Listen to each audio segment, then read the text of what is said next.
What's up, everybody? Now we're gonna talk about Baddies South. I know I'm a little behind my little schedule, whatever, but I had a lot going on this weekend. But I wanted to make sure, I'm keeping on my schedule. So this is episode 6. So I feel like they kind of have fast forwarded a little bit in the last one, and maybe some parts was left out, and now we're kind of getting to see those parts that was left out because they started back on the bus, even though we saw when they actually wasn't on the bus anymore and they was actually in the club, in Club Monarch. So yeah, that's why I'm saying like it feels like they went backwards a little bit and gave us parts that they didn't show us in the last episode. So now Chrisean, she was like, get that little dirty bitch, that little baby off my, she was going off. Natalie was going off about her, like get that little dirty bitch off my bus. Like she was just saying anything and everything, and she had no filter at that moment. She was like, turn this bus over. Like she was just getting crazy and not letting up. So Chrisean, she just was sitting there like looking mad innocent, like what's going on? And then she's asking like Bree and Scottie for validation, like what is it that I'm doing wrong? Like I didn't even do anything. And both of them, they like, at the end of the day, this is boss lady, like I'm not going to say you ain't do nothing, because they probably seen what she was doing and how she was being like annoying, but probably just it's not the right moment to say it when they see that someone is under distress or whatever. Like you're not going to, well, you're actually acting this way, because they know it's going to be a problem if you do. It's like just be quiet. Just don't say anything, that's just one of those moments. So they just kind of, like I said, they kind of kept quiet at that moment. So Chrisean, she was just like, yo, like Natalie is super fake, because once we get in the club, watch, she's going to be all over me. She's going to be like, oh, this my little baby and stuff like that. So it was just like, whatever, But yeah, Natalie ends up getting back on the bus. It don't even look like Chrisean ended up getting off the bus from what I saw. So it was like she made all of that for nothing. It's just kind of like she had like a rant moment, and then got back on the bus and started finding a friend in Anne, because Anne was at the front of the bus just kind of chilling in her own space. And I guess Natalie felt like she just needed to be kind of secluded from everybody. So, and just kind of have a person that she could kind of talk to and vent, who was not amongst everybody else, where, once you go back there and you start talking about other people, the other person's probably going to say something, unless they just a punk. Like, I know me, if you talking about me, I'm going to tell you, like, say what you got to say to me so I can address it. I'm not going to, like, oh my God, she's talking about me. Like, no, I hate when people, like, throw words and they don't say exactly what it is they need to say. Like, they want to do, like, subliminals and stuff. Even though I've done that in the past, but I've done it like on social media or something like that, but I haven't actually done it in somebody's face. Like, if I'm gonna talk about you, I'm gonna talk about you to you. You know what I'm saying? I'm gonna be like, yo, you're a dirty little bitch or whatever, I'm gonna say it. So that I'm talking about you, not, oh my God, like, I can't believe she did that, blah, blah, blah. And the person sitting right there, like, no, if I'm gonna talk about you, I'm gonna talk to you, about you. But anyways, they was just like, they became like an unlikely pair, just kind of chilling or whatever.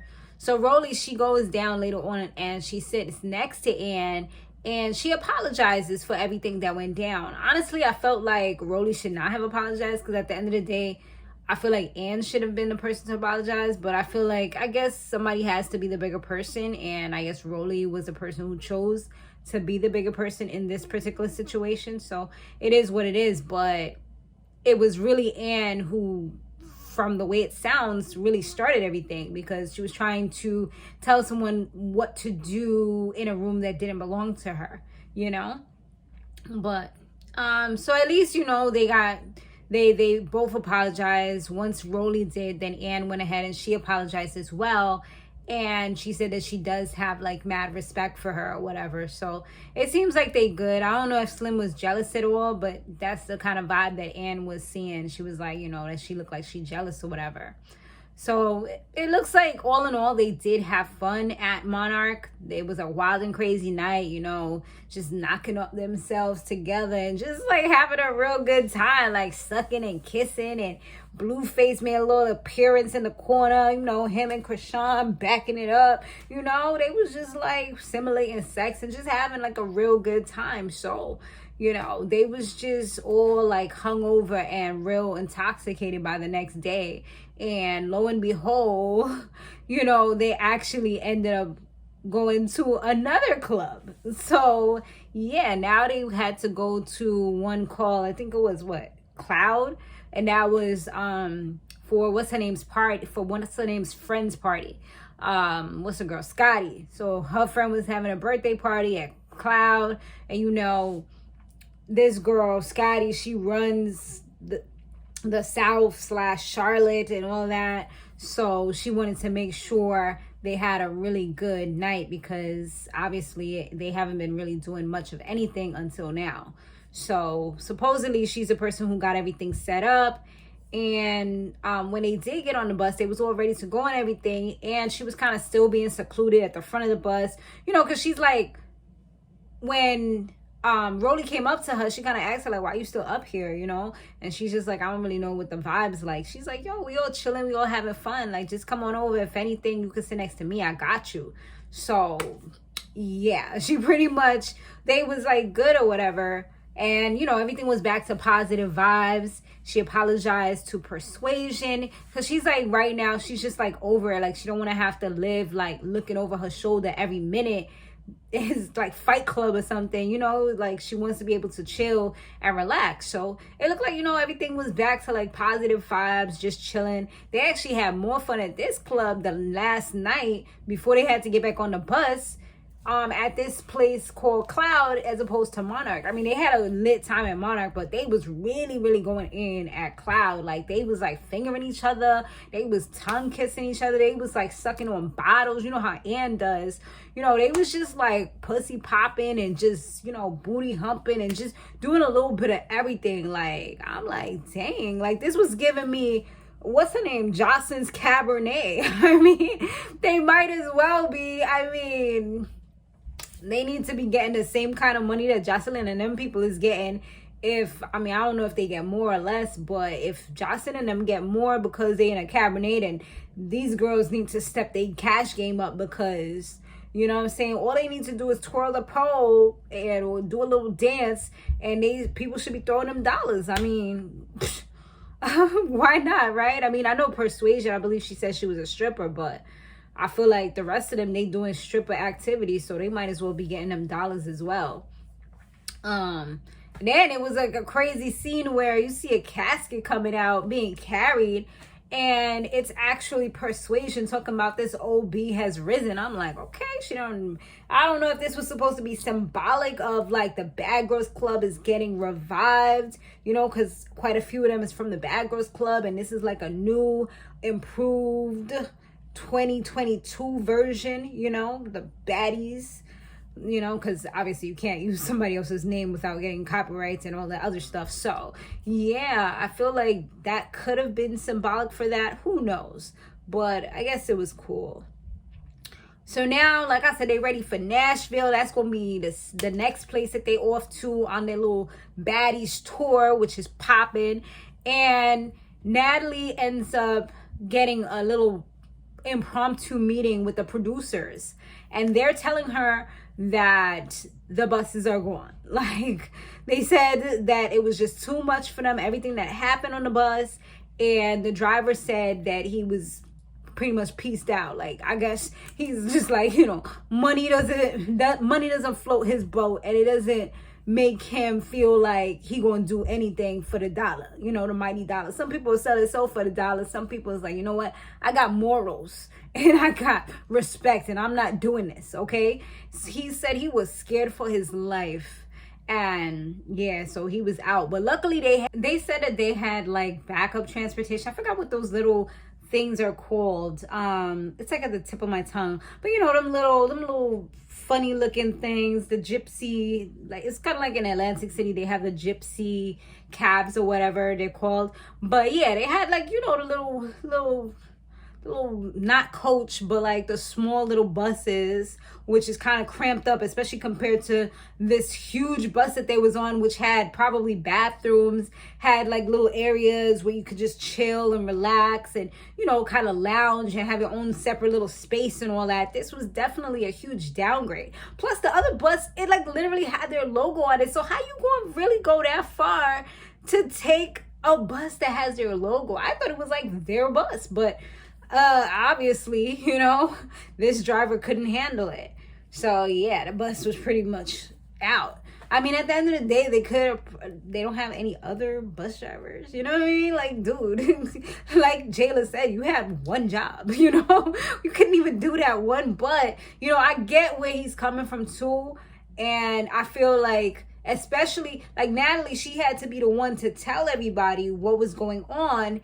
And she told them like they had to all get out the house because, you know, if you have Airbnb or anything like that, you rent it for a certain time. You're not supposed to be in there after that time. Otherwise, you're going to be charged additional fees for any extra time that you're staying over. And those additional fees are usually a lot more. So, you know, they had to go outside and be in the front with their luggage and stuff.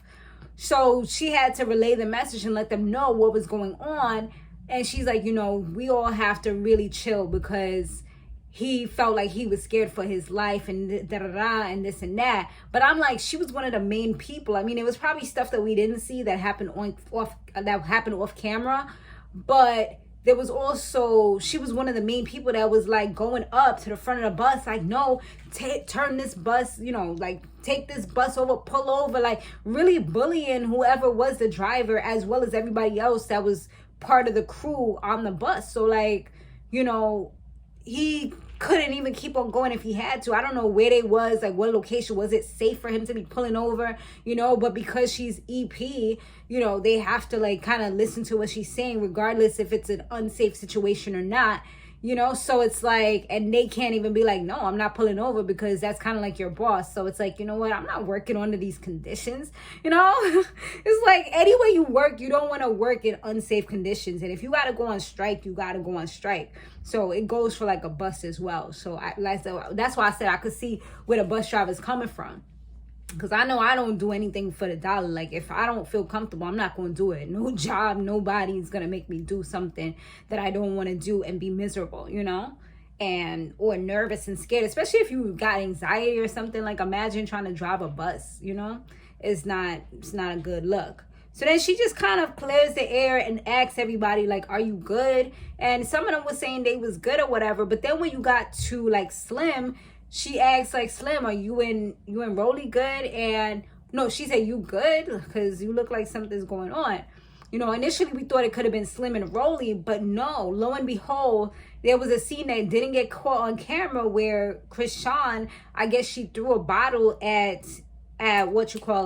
at Slim because she felt like she was talking about her, but she was actually talking about somebody else, like a situation that was going on with her. So yeah, she was like, I know she got her dude or whatever, and you know, all that, but I don't know why she's coming at me like that. And Slim had no smiles on her face. There was no laughter. She was just talking to her crazy, like, yeah, I'm talking to you. And then Jayla's like, wait, hold up. Who you talking to? Because I know she's not talking to me. And she was like, nah, I'm talking to her. So she definitely called Chrisean out, and Chrisean was trying to chill. Like, Chrisean is like, she was like being quiet, not really saying nothing, like just real chill factor mode, like just like, you know, not really saying nothing at all. But then it's like Slim just took the opportunity to take off her shoe and throw it at her and just launch her little body over there. And I mean, she could definitely hold her own for a little person, or a slim person, I should say. But, you know, I do feel like what's her name was getting her hits in as well, you know, and she definitely caught her by the hair and wasn't really letting go either, which is always the classic move, is to grab somebody's hair, because then they can't really move, you know what I'm saying? It kind of debilitates them to a certain extent, in which you use your next hand to kind of just start pounding on them, you know? So yeah, she was definitely getting them hits in, even though she was the one even though Slim was kind of the one who started.